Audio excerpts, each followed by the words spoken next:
he's got a bunch of fish. He's got these big old guppies. But you can see just how many babies. There's like 200 babies in here, dude. We'll just let them go, let them grow.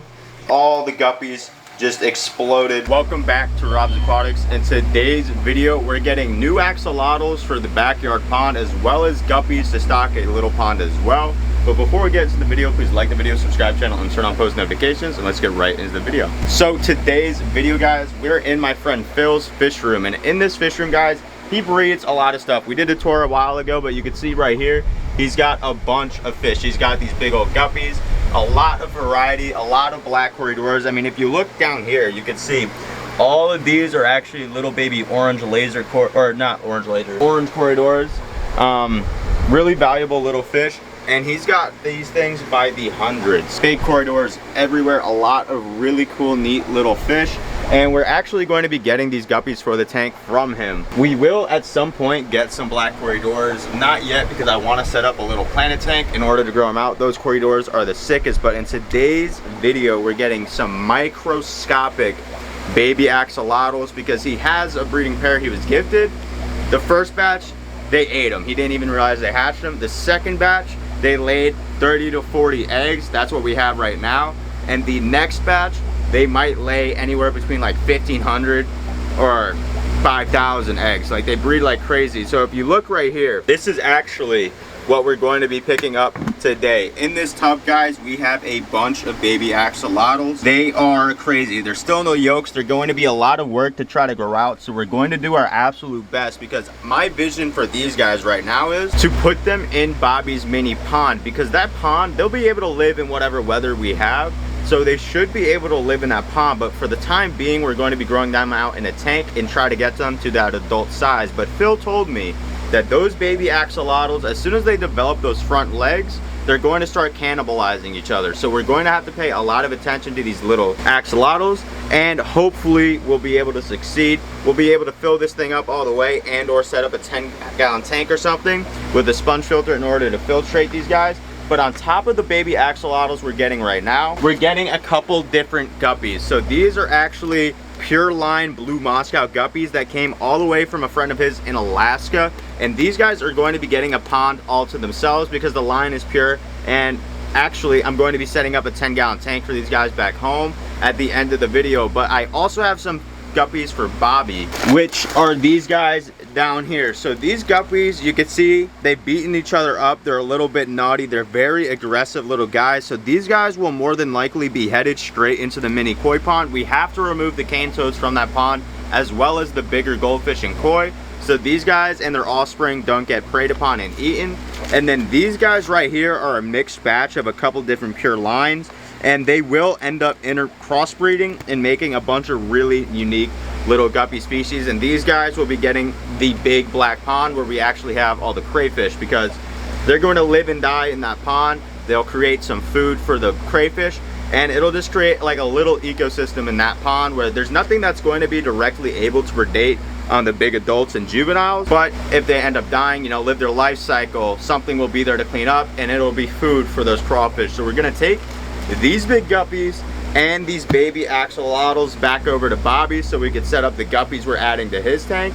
And then we're gonna figure out where exactly we're putting all these little axolotls, as well as the guppies for my 10-gallon tank. But real quick before we go, guys, I just want to show you guys these tanks again. Phil does an incredible job breeding all these guppies in black corridors. I mean, the guy really is like a pro. You can see his hobby is pretty incredible. He can breed just about any live bear and corridor. I mean, look at these guys. These guys are worth $52 a piece. They're a really neat species of corridor down here. And yeah, that's basically the gist of what we're doing in today's video. It's time to put it into action and get things done. So what we're going to do here is, guys, in this little koi pond, we're going to put these orange guppies because Phil said they're very aggressive. But before we do, we actually have to catch out the predators. So right, there's one right there. Get him. These cane toads. To the left. Get that fat one. Oh, like a little golden black molly right there. Right in my trap. Oh my god. So these guys, cane toads, are actually predators. What they do is they can eat the babies. Well, not the babies. They can eat the smaller animals. Look at this. All right, toss them in the bucket. You gotta do this like every day to get all of them.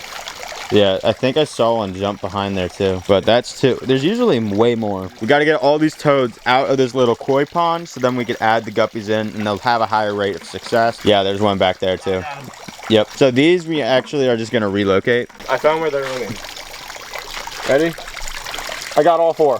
You got all 4? I got all 4. Oh my god, I found it where they're living. Jesus Christ. my god, dude. That's where they're all at. Oh, he squirted on you. All right, guys, so this is the toad hole. You see right in here. That is just like 10 seconds of looking around. I'm sure there's more hiding. Like, there always is more. But now that that's accomplished, we're actually going to take these guppies out right here. We're going to dump these guppies in here. They should do well. I'm going to leave them up higher. Oh, yeah, look at them. Boom. Oh, those look gorgeous in here, man. Oh, they do. They look really good. So we'll know for certain if they start breeding because we can visibly see them. Look at these guys. And I don't think any of the kois in here, any of these other fish will actually prey on them. So if they find a spot, they get comfortable, they should do really, really well. Yeah. So we'll let them be for the time being. And now we're going to add the other guppies to the crawfish pond just to split them up. I just added some water in, and if you guys look closely, some of these guys are actually already free swimming. So we got to move them on to another tank very, very shortly. Otherwise, they're going to start eating their siblings. Guys, look closely.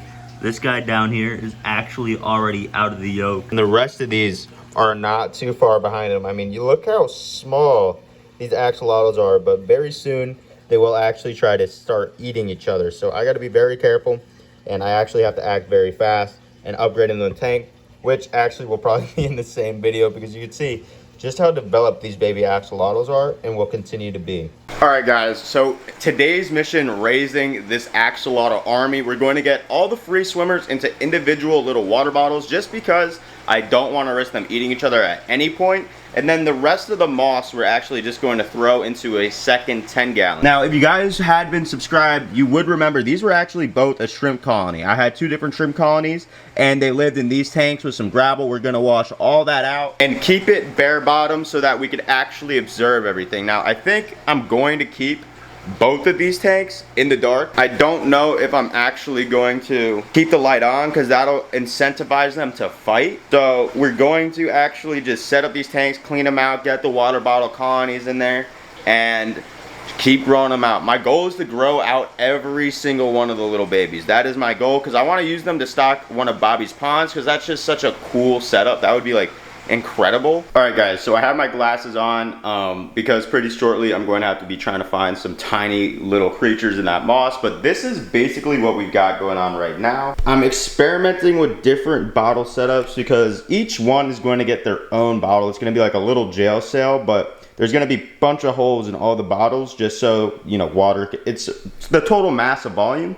It's just a bunch of them. So I might keep the caps on, I might not. And I'm basically just gonna line the entire interior with all these bottles, fill it up with water, bare bottom for both tanks. And then as I get swimmers and I progressively get more swimmers, I'm going to keep adding them to those bottles. And eventually we're going to have no eggs and just a bunch of little axolotl babies and a bunch of water bottles. So I'm going to go through this entire case of bottles, filling up this tank, and then we're gonna have the fun task of trying to separate the little free swimmers from the eggs. Well, you know, the different ones. We're not gonna take them off the egg, but you'll see. All right, guys, so this is the finished product.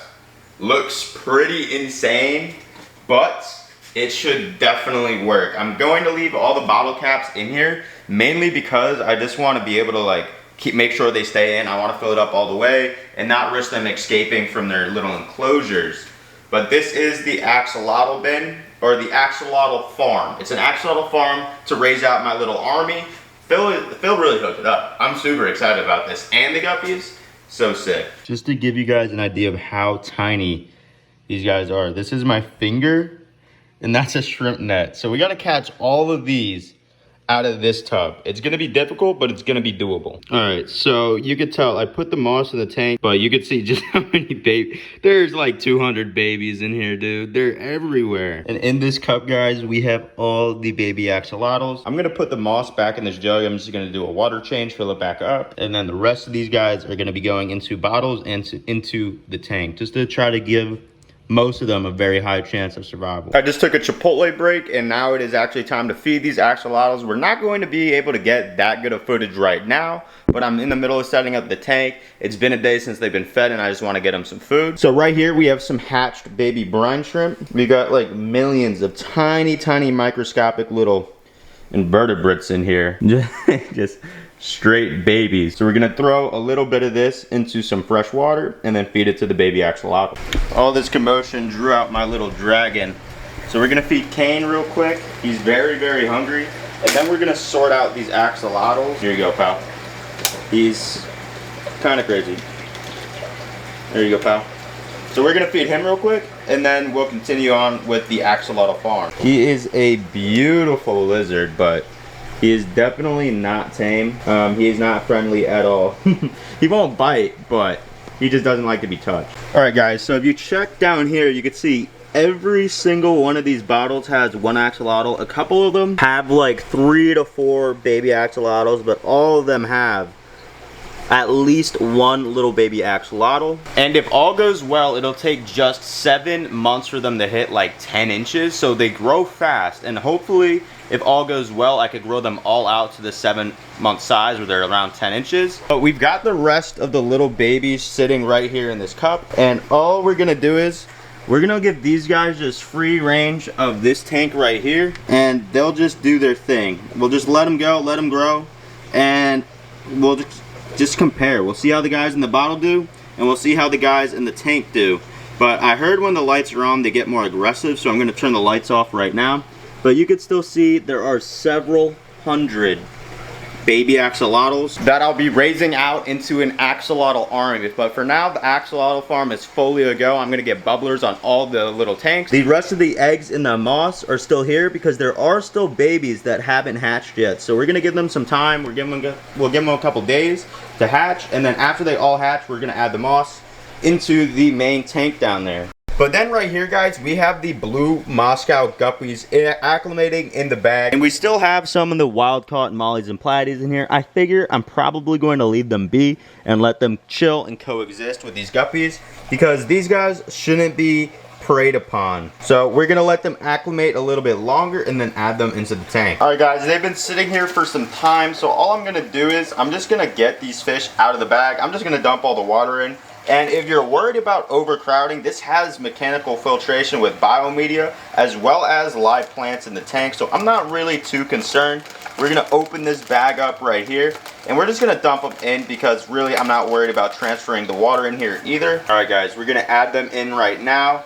All the guppies just exploded, and now they're added into the 5-gallon cube. They should be able to hide away from the mollies if they start getting eaten. And if I notice anything of that nature, I'm definitely going to just remove the mollies and the platies. But this tank is super cool now. We've got a ton of guppies in here. It's a super active 5-gallon tank. I'm really happy with the way it looks. And the blue Moscow should stay pure until we can eventually move them onto another tank or bigger pond. But that is it for today's video, guys. If you want to stay updated on the axolotl farm and help me raise the army, please like the video, subscribe to the channel, and turn on post notifications so you don't miss any future updates on the axolotl farm. I hope you guys enjoyed the video, and I'll catch you guys in the next one.